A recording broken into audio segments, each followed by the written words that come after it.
നമസ്കാരം, ഞാൻ മഞ്ജുഷ. പ്രധാന വാർത്തകൾ. കേരള കോൺഗ്രസ് ചീഫ് കോർഡിനേറ്ററായി അപ്പു ജോൺ ജോസഫ്. 6 വൈസ് ചെയർമാൻമാരും. തീരുമാനം പാർട്ടി ഉന്നതാധികാര സമിതിയിൽ. കാനനപാതയിലൂടെ കാൽനടയായി യാത്ര ചെയ്യുന്ന അയ്യപ്പ ഭക്തർക്ക് സുരക്ഷയൊരുക്കി കോട്ടയം എൻഫോഴ്സ്മെന്റ് ഓഫീസ്. ഷോൾഡർ ബാഗുകളിൽ റെഡ് റിഫ്ലക്ടർ സ്റ്റിക്കറുകൾ പതിപ്പിച്ചു തുടങ്ങി. അപകടം ഒഴിവാക്കുക. പാലാ കത്തീഡ്രൽ പള്ളിയിലെ രാക്കുളി തിരുനാൾ ഭക്തിസാന്ദ്രം. ചരിത്രപ്രസിദ്ധമായ മലയുന്തിൽ പങ്കെടുത്ത് ആയിരങ്ങൾ. വാർത്തകൾ വിശദമായി. PJ ജോസഫിന്റെ മകൻ അപ്പു ജോൺ ജോസഫിനെ കേരള കോൺഗ്രസ് ചീഫ് കോർഡിനേറ്ററായി നിയമിച്ചു. 6 വൈസ് ചെയർമാൻമാരെയും തെരഞ്ഞെടുത്തു. കോട്ടയത്ത് നടന്ന പാർട്ടി ഉന്നതാധികാര സമിതിയിലാണ് പുതിയ ഭാരവാഹികളെ തെരഞ്ഞെടുത്തത്.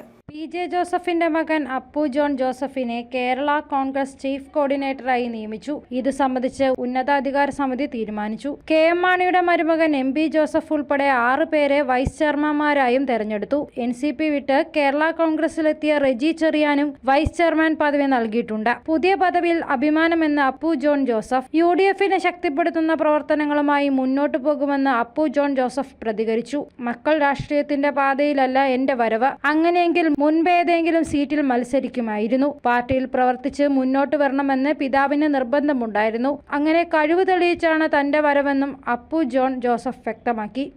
മക്കൾ രാഷ്ട്രീയം എന്ന ഒരു സംഭവമാണ്, അല്ലെങ്കിൽ മക്കൾ രാഷ്ട്രീയത്തിൽ വിശ്വസിക്കുന്ന ഒരാളാണ് PJ ജോസഫ് ആയിരുന്നെങ്കിൽ ഒരു 10-30 വർഷം മുമ്പ് തന്നെ ഞാൻ ഈ പാർട്ടിയുടെ ഉന്നത തലങ്ങളിലും അല്ലെങ്കിൽ ഏതെങ്കിലും ജനപ്രതിനിധിയൊക്കെ ആയിട്ട് വന്നത്. പക്ഷേ പ്രവർത്തന മികവ് തെളിയിച്ച് പാർട്ടിയുടെ ഓരോ പദവികളിലേക്ക് ഉയർന്നു വന്ന് പ്രവർത്തന മികവ് തെളിയിച്ച് കഴിഞ്ഞാൽ മാത്രം പരിഗണിക്കാമെന്ന് പറഞ്ഞ ഒരു വ്യക്തിയാണ് എൻ്റെ അപ്പച്ചൻ. അത് എന്നോട് വ്യക്തിപരമായി പറഞ്ഞതാണ്. അപ്പോൾ PJ ജോസഫ് ഒരിക്കലും മക്കൾ രാഷ്ട്രീയത്തെ അനുകൂലിക്കുന്ന ഒരു രാഷ്ട്രീയ നേതാവല്ല. പ്രവർത്തന മികവുണ്ടെങ്കിൽ PJ ജോസഫിൻ്റെ മകൻ എന്നുള്ള ഒരു ലേബലിൽ രാഷ്ട്രീയത്തിൽ ഞാൻ വരണമെന്ന് അപ്പച്ചൻ ഒരിക്കലും ആഗ്രഹിച്ചിട്ടില്ല. News bureau, Pala. അയ്യപ്പ ഭക്തർക്ക് സുരക്ഷിതമായ തീർത്ഥാടനം ഒരുക്കുന്നതിന് എരുമേലി വഴി കാനനപാതയിലൂടെ രാത്രി കാൽനടയായി സഞ്ചരിക്കുന്ന അയ്യപ്പ ഭക്തരുടെ ബാഗിൽ മോട്ടോർ വാഹന വകുപ്പ് എൻഫോഴ്സ്മെന്റിന്റെ നേതൃത്വത്തിൽ റെഡ് റിഫ്ലക്ടർ സ്റ്റിക്കറുകൾ പതിപ്പിച്ചു തുടങ്ങി. രാത്രികാലങ്ങളിൽ കറുപ്പ് വസ്ത്രം ധരിച്ചു പോകുന്നവരെ വാഹന ഡ്രൈവർമാർക്ക് ദൂരെ നിന്നും കാണുന്നതിനാണ് ഇത്. കറുത്ത വസ്ത്രം ധരിച്ച് രാത്രി സഞ്ചരിക്കുന്ന അയ്യപ്പ ഭക്തരെ വാഹന ഡ്രൈവർമാർക്ക് എളുപ്പത്തിൽ കാണുന്നതിനും അപകടങ്ങൾ ഒഴിവാക്കുന്നതിനുമായിട്ടാണ് അവരുടെ ഷോൾഡർ ബാഗിൽ റെഡ് റിഫ്ലക്ടർ സ്റ്റിക്കർ പതിപ്പിക്കുന്ന പുതിയ പദ്ധതി ആരംഭിച്ചിരിക്കുന്നത്. കറുത്ത വസ്ത്രം രാത്രിയിൽ വാഹനങ്ങളുടെ ഹെഡ്ലൈറ്റിൽ പ്രതിഫലിക്കാത്തതിനാൽ അപകട സാധ്യത വളരെ കൂടുതലാണ്.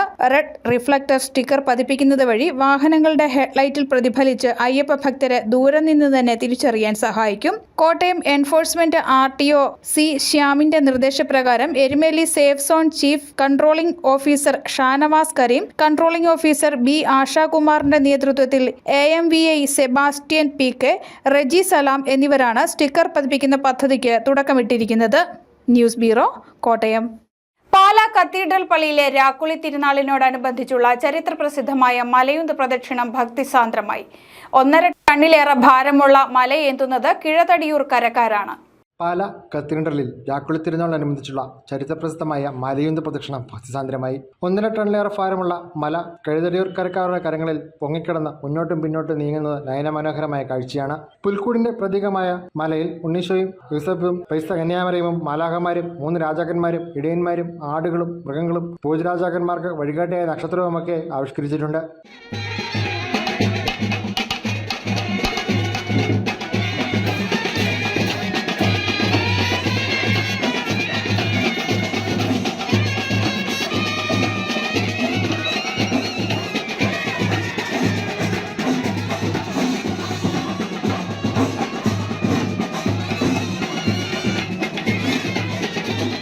തിങ്കളാഴ്ച രാവിലെ ബിഷപ്പ് മാർ ജോസഫ് കല്ലനങ്ങാട്ടിന്റെ മുഖ്യ കാർമ്മികത്വത്തിൽ വിസ്തുർബാനം നടന്നു.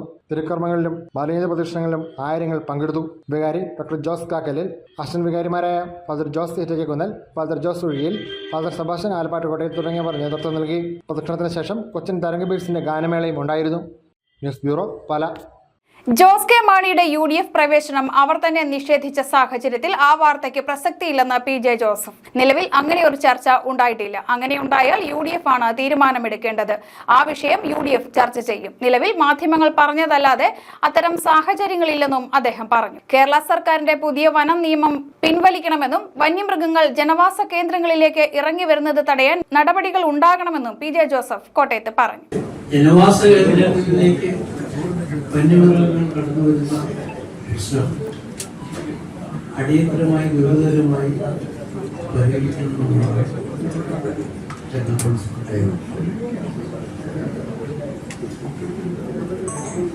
കാർഷിക വിളകളുടെ വില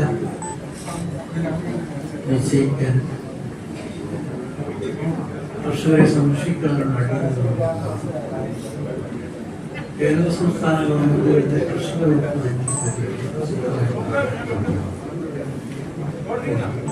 ക്ഷയരോഗ പകർച്ചയും മരണവും തടയുന്നത് ലക്ഷ്യമിട്ട് രാജ്യം മുഴുവൻ നടപ്പാക്കുന്ന ക്ഷയരോഗമുക്ത് ഭാരത് 100 ദിന കർമ്മ പരിപാടിക്ക് കോട്ടയം ജില്ലയിൽ ബുധനാഴ്ച തുടക്കമാകും. രോഗബാധിതരെ കണ്ടെത്തി സമ്പൂർണ്ണ സൗജന്യ ചികിത്സ നൽകുകയാണ് ലക്ഷ്യം. ജില്ലാ പഞ്ചായത്ത് പ്രസിഡന്റ് KV ബിന്ദു ഉദ്ഘാടനം ചെയ്യും. ക്ഷയരോഗ പകർച്ചയും മരണവും തടയുന്നത് ലക്ഷ്യമിട്ട് രാജ്യം മുഴുവൻ നടപ്പാക്കുന്ന ക്ഷയരോഗമുക്ത് ഭാരത് 100 ദിന കർമ്മ പരിപാടിയുടെ ജില്ലാതല ഉദ്ഘാടനം ജില്ലാ പഞ്ചായത്ത് പ്രസിഡന്റ് KV ബിന്ദു ദേശീയ ആരോഗ്യ ദൗത്യം കോൺഫറൻസ് ഹാളിൽ ബുധനാഴ്ച നിർവഹിക്കും. അഡീഷണൽ ജില്ലാ മജിസ്ട്രേറ്റ് ബീന P.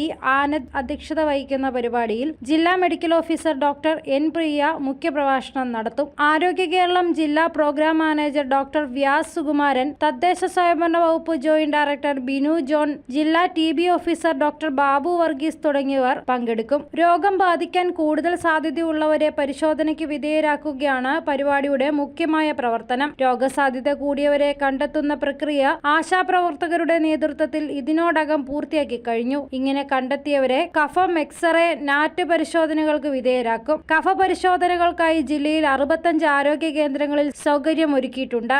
എക്സ്റേ പരിശോധനയ്ക്ക് കോട്ടയം, പാല, ചങ്ങനാശ്ശേരി, കാഞ്ഞിരപ്പള്ളി ജനറൽ ആശുപത്രികൾ, വൈക്കം, പാമ്പാടി, കുറവിലങ്ങാട് താലൂക്ക് ആശുപത്രികൾ, ഉഴവൂർ, അതിരമ്പുഴ എന്നിവിടങ്ങളിൽ സൗകര്യമുണ്ടായിരിക്കും. നാറ്റ് പരിശോധന സൗകര്യം മെഡിക്കൽ കോളേജ്, കോട്ടയം ജില്ലാ TB സെന്റർ, ജനറൽ ആശുപത്രികൾ, കുറവിലങ്ങാട് താലൂക്ക് ആശുപത്രി, എരുമേലി കുടുംബാരോഗ്യ കേന്ദ്രം എന്നിവിടങ്ങളിൽ ഉണ്ടായിരിക്കും. പരിശോധനകൾ പൂർണ്ണമായും സൗജന്യമാണ്. ജില്ലയിൽ ആശുപത്രികളിൽ വിവിധ രോഗങ്ങളുമായി എത്തുന്നവരിൽ ക്ഷയരോഗ ലക്ഷണങ്ങൾ ഉള്ളവരെ പൂർണ്ണമായും ക്ഷയരോഗ പരിശോധനയ്ക്ക് വിധേയരാക്കും. ഇതിന് സ്വകാര്യ ആശുപത്രികളുമായി കൈകോർക്കും. 2 ആഴ്ചയിലധികമായി കഫത്തോടെയുള്ള ചുമ, കഫത്തോടൊപ്പം രക്തം വരിക, വൈകുന്നേരങ്ങളിലെ പനി, അമിത ക്ഷീണം, നെഞ്ചുവേദന, വിശപ്പില്ലായ്മ, കഴലവീക്കം, രാത്രികാലങ്ങളിലെ വിയർപ്പ്, പെട്ടെന്ന് ശരീരഭാരം കുറയുക, പെട്ടെന്നുണ്ടാകുന്ന മറ്റു ശാരീരിക മാറ്റങ്ങൾ എന്നീ ലക്ഷണങ്ങളുമായി ആശുപത്രികളിൽ എത്തുന്നവരെ ക്ഷയരോഗ പരിശോധനയ്ക്ക് റഫർ ചെയ്യും. പരിപാടിയുടെ പ്രചരണത്തോടൊപ്പം ജില്ലയിൽ വ്യാപക ബോധവൽക്കരണം നടത്തും.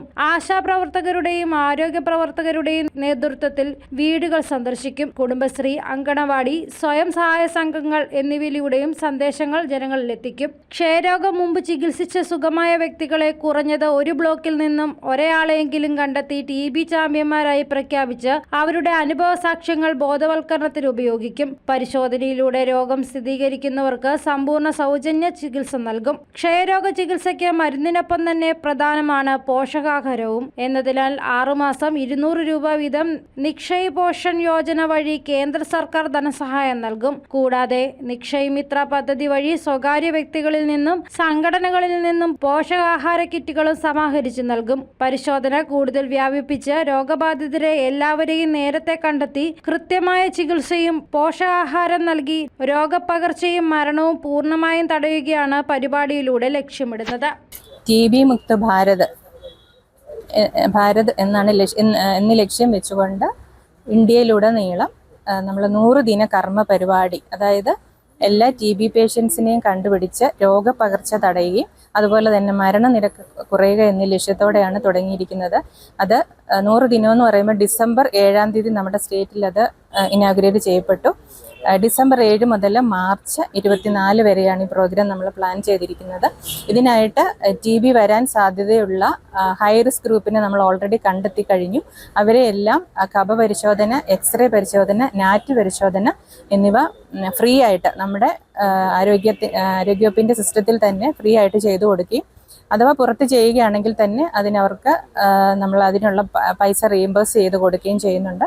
ഇവരെ കണ്ടെത്തി ഇവർക്ക് ഫ്രീ ആയിട്ട് തന്നെ ചികിത്സ നൽകുക. അതുപോലെ തന്നെ ഇവർക്ക് ഇവരുടെ പോഷകാഹാര കുറവ് പരിഹരിക്കുന്നതിന് വേണ്ടി വിവിധ കേന്ദ്ര സർക്കാരിൽ നിന്നുള്ള 1000 രൂപ വീതം നിക്ഷയ് പോഷൻ യോജന വഴിയും അതുപോലെ തന്നെ നിക്ഷയ് മിത്ര വഴി പുറത്തു നിന്നുള്ള ആൾക്കാരുടെ ഒരു സ്പോൺസർഷിപ്പും പ്രതീക്ഷിച്ചുകൊണ്ട് അവർക്ക് അങ്ങനെ കൊടുക്കുന്നുണ്ട്. News bureau, Kottayam. അഖിലേന്ത്യാ അന്തർ സർവകലാശാല പുരുഷ വിഭാഗം വോളിബോൾ ചാമ്പ്യൻഷിപ്പിന് പാലായിൽ തുടക്കമായി. Saint Thomas college, Alphonsa college indoor stadium എന്നിവിടങ്ങളിലാണ് മത്സരങ്ങൾ. ആദ്യ മത്സരത്തിൽ കാലിക്കറ്റ് സർവകലാശാല ഗ്വാളിയോർ സർവകലാശാലയെ പരാജയപ്പെടുത്തി. അഖിലേന്ത്യാ അന്തർ സർവകലാശാല പുരുഷ വിഭാഗം വോളിബോൾ ചാമ്പ്യൻഷിപ്പിന് തുടക്കമായി. Pala saint Thomas college autonomous village Jimmy George stadium, indoor stadium, Pala Alphonsa college എന്നീ 3 വേദികളിലായി അരങ്ങേറുന്ന ടൂർണമെന്റിന്റെ ഔദ്യോഗിക ഉദ്ഘാടനം മഹാത്മാഗാന്ധി സർവകലാശാല വൈസ് ചാൻസലർ ഡോക്ടർ CT അരവിന്ദകുമാറിന്റെ അധ്യക്ഷതയിൽ ചേർന്ന യോഗത്തിൽ സംസ്ഥാന ജലവിഭവ വകുപ്പ് മന്ത്രി റോഷി അഗസ്റ്റിൻ നിർവഹിച്ചു. ജേതാക്കൾക്കുള്ള ട്രോഫികളുടെ പ്രകാശനം പാലാ MLA മാണി കാപ്പൻ നിർവഹിച്ചു. ടൂർണമെന്റിന്റെ ലോഗോ മഹാത്മാഗാന്ധി സർവകലാശാല സിൻഡിക്കേറ്റ് അംഗം ഡോക്ടർ ജോജി അലക്സ് പ്രകാശനം ചെയ്തു. College principal doctor Sibi James, syndicate അംഗം ഡോക്ടർ ബാബു മൈക്കൽ, സർവകലാശാല കായിക വിഭാഗം മേധാവി ഡോക്ടർ ബിനു ജോർജ് വർഗീസ് തുടങ്ങിയവർ പ്രസംഗിച്ചു. തുടർന്ന് നടന്ന മത്സരത്തിൽ കാലിക്കറ്റ് സർവകലാശാല ഗ്വാളിയർ INBA സർവകലാശാലയെ നേരിട്ടുള്ള 3 സെറ്റുകൾക്ക് കീഴടക്കി തങ്ങളുടെ ആദ്യ ജയം കരസ്ഥമാക്കി. തിങ്കളാഴ്ച രാവിലെ നടന്ന മത്സരത്തിൽ LNIPA ഗ്വാളിയർ നേരിട്ടുള്ള സെറ്റുകൾക്ക് മഹാരാജ ശ്രീറാം യൂണിവേഴ്സിറ്റി ഒഡീഷയെ പരാജയപ്പെടുത്തി ടൂർണമെന്റിലെ ആദ്യ വിജയം നേടി. രണ്ടാം മത്സരത്തിൽ ജേതാക്കളായ ഗുരുനാനക് ദേവ് യൂണിവേഴ്സിറ്റി അമൃത്സറിനെ 1-നെതിരെ 3 സെറ്റുകൾ കട്ടിമറിച്ച് കേരള യൂണിവേഴ്സിറ്റി തങ്ങളുടെ ആദ്യ ജയം കരസ്ഥമാക്കി. മദ്രാസ് യൂണിവേഴ്സിറ്റി ഏകപക്ഷീയമായ 3 സെറ്റുകൾക്ക് RTM നാഗ്പൂർ യൂണിവേഴ്സിറ്റിയെ പരാജയപ്പെടുത്തി. നാലാം മത്സരത്തിൽ Kalinga institute of technology 5 set നീണ്ട വാശിയേറിയ പോരാട്ടത്തിൽ രാജസ്ഥാനിൽ നിന്നുള്ള കുശാൽദാസ് യൂണിവേഴ്സിറ്റിയെ പരാജയപ്പെടുത്തി. 5-ാം മത്സരത്തിൽ 4 സെറ്റ് നീണ്ട വാശിയേറിയ പോരാട്ടത്തിൽ പഞ്ചാബ് യൂണിവേഴ്സിറ്റി ചണ്ഡീഗഡ് മഹാത്മാഗാന്ധി കാശി വിദ്യാപീഠ് വാരണാസിയെ പരാജയപ്പെടുത്തി. ടൂർണമെന്റിന്റെ പ്രാഥമിക ലീഗ് മത്സരങ്ങൾ ഇന്ന് സമാപിച്ചു. ക്വാർട്ടർ ഫൈനൽ മത്സരങ്ങൾ പാലാ സെന്റ് തോമസ് കോളേജിലെ ജിമ്മി ജോർജ് സ്റ്റേഡിയത്തിൽ ബുധനാഴ്ച ഉച്ചകഴിഞ്ഞ് നടക്കും. News bureau, Pala. ആളില്ലാത്ത വീട് കുത്തി തുറന്ന് 3.5 പവൻ സ്വർണവും 7500 രൂപയും കവർന്നു.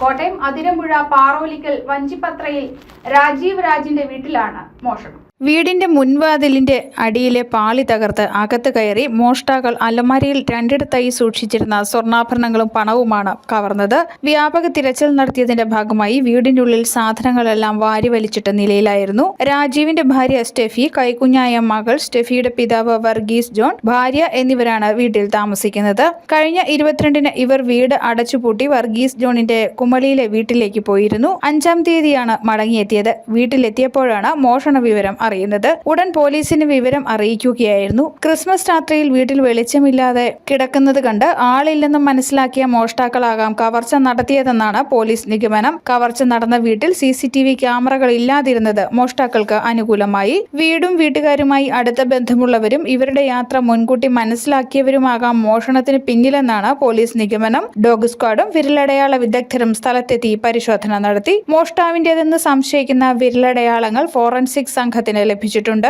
സംഭവത്തിൽ അന്വേഷണം ഊർജിതമാക്കിയതായി ഏറ്റുമാനൂർ പോലീസ് അറിയിച്ചു. ഇതേസമയം ഈ വീടിന് സമീപത്ത് മാസങ്ങൾക്ക് മുൻപ് മറ്റൊരു വീട്ടിൽ സമാനമായി കവർച്ച നടത്തിയിരുന്നു. ഈ കേസിലെ പ്രതികളെയും ഇതുവരെയും കണ്ടെത്താൻ പോലീസിനായിട്ടില്ല. News bureau, Kottayam. പാലാ നഗരസഭയിൽ വലിച്ചെറിയൽ വിരുദ്ധ വാരാചരണത്തിന്റെ ഉദ്ഘാടനം നഗരസഭാ ചെയർമാൻ ഷാജു വി തുരുത്തൻ നിർവഹിച്ചു. സെന്റ് തോമസ് കോളേജിലെ NSS വോളണ്ടിയർമാരുടെ സഹായത്തോടെ ജനറൽ ആശുപത്രി ബസ് സ്റ്റോപ്പ് മുതൽ കുരിശുപള്ളി കവല വരെ ശുചീകരിച്ചു. വൈസ് ചെയർപേഴ്സൺ ലീന സമി, നഗരസഭാംഗം ബിജി ജോജോ, ആരോഗ്യ വിഭാഗം ഉദ്യോഗസ്ഥർ, ഹെൽത്ത് ഇൻസ്പെക്ടർ എന്നിവർ നേതൃത്വം നൽകി. അറിയിപ്പ്. ജില്ലാ ഖാദി ഗ്രാമ വ്യവസായ ഓഫീസ് കോട്ടയത്തിന്റെ കീഴിൽ പ്രവർത്തിക്കുന്ന റെഡിമെയ്ഡ് ഗാർമെന്റ്സ് യൂണിറ്റ് കളത്തൂരിലേക്ക് കട്ടർ കം സൂപ്പർവൈസറെ നിയമിക്കുന്നതിനായി അപേക്ഷ ക്ഷണിച്ചു. യോഗ്യത 7ാം ക്ലാസ് പാസ്സാകണം. ഈ മേഖലയിൽ കുറഞ്ഞത് 5 വർഷത്തെ പ്രവൃത്തി പരിചയം. താൽപര്യമുള്ളവർ ജനുവരി 18-ന് മുമ്പായി ജില്ലാ ഖാദി ഗ്രാമ വ്യവസായ ഓഫീസുമായി ബന്ധപ്പെടണം. ഫോൺ 048125600586. ഉന്നത വിദ്യാഭ്യാസ വകുപ്പിന് കീഴിൽ പ്രവർത്തിക്കുന്ന കുന്നന്താനം അസാബ് കമ്മ്യൂണിറ്റി സ്കിൽ പാർക്കിൽ ഇലക്ട്രോണിക് വെഹിക്കിൾ സർവീസ് ടെക്നീഷ്യൻ കോഴ്സിൽ അപേക്ഷ ക്ഷണിച്ചു. യോഗ്യത +2. കോഴ്സ് വിജയകരമായി പൂർത്തിയാക്കുന്നവർക്ക് പ്ലേസ്മെന്റ് സപ്പോർട്ട് ലഭിക്കും. അവസാന തീയതി ജനുവരി 8. വിവരങ്ങൾക്ക് ഫോൺ 9495999688. കോട്ടയം ജില്ലാ പഞ്ചായത്തിന്റെ 2024-25 വാർഷിക പദ്ധതിയിൽ ഉൾപ്പെടുത്തി നടപ്പാക്കുന്ന പദ്ധതിയിൽ ഭിന്നശേഷിക്കാർക്ക് ഇലക്ട്രോണിക് വീൽചെയർ വിതരണം ചെയ്യുന്നതിന് അംഗീകൃത സ്ഥാപനങ്ങളിൽ നിന്നും ടെൻഡർ ക്ഷണിച്ചു. ജനുവരി 8 ഉച്ചയ്ക്ക് 1 മണി വരെ ടെൻഡറുകൾ സ്വീകരിക്കും. കൂടുതൽ വിവരങ്ങൾക്ക് ജില്ലാ സാമൂഹ്യനീതി ഓഫീസുമായി ബന്ധപ്പെടണം. ഫോൺ 048125639880. പ്രധാന വാർത്തകൾ ഒരിക്കൽ കൂടി. കേരള കോൺഗ്രസ് ചീഫ് കോർഡിനേറ്ററായി അപ്പു ജോൺ ജോസഫ്. 6 വൈസ് ചെയർമാൻമാരും തീരുമാനം പാർട്ടി ഉന്നതാധികാര സമിതിയിൽ. കാനനപാതയിലൂടെ കാൽനടയായി യാത്ര ചെയ്യുന്ന അയ്യപ്പ ഭക്തർക്ക് സുരക്ഷയൊരുക്കി കോട്ടയം എൻഫോഴ്സ്മെന്റ് ഓഫീസ്. ഷോൾഡർ ബാഗുകളിൽ റെഡ് റിഫ്ലക്ടർ സ്റ്റിക്കറുകൾ പതിപ്പിച്ചു തുടങ്ങി. അപകടം ഒഴിവാക്കുക. പാലാ കത്തീഡ്രൽ പള്ളിയിലെ രാക്കുളി തിരുനാൾ ഭക്തിസാന്ദ്രം. ചരിത്രപ്രസിദ്ധമായ മലയുന്തിൽ പങ്കെടുത്ത് ആയിരങ്ങൾ. ഈ വാർത്താ ബുള്ളറ്റിൻ അവസാനിക്കുന്നു. നമസ്കാരം.